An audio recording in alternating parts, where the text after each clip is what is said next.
Welcome to this tutorial video. The goal of this video is to show you how to answer a call-in from a patient.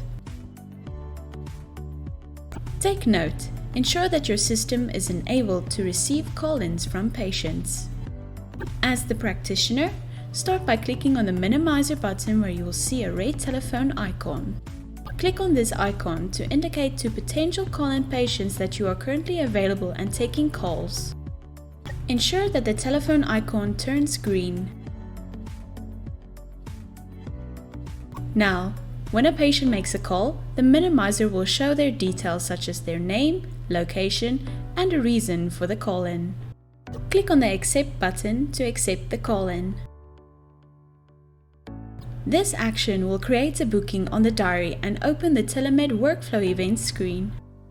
When you're ready, click on the green telephone icon to answer the call-in.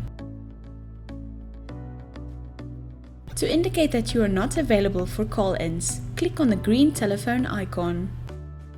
Ensure that the telephone icon turns red.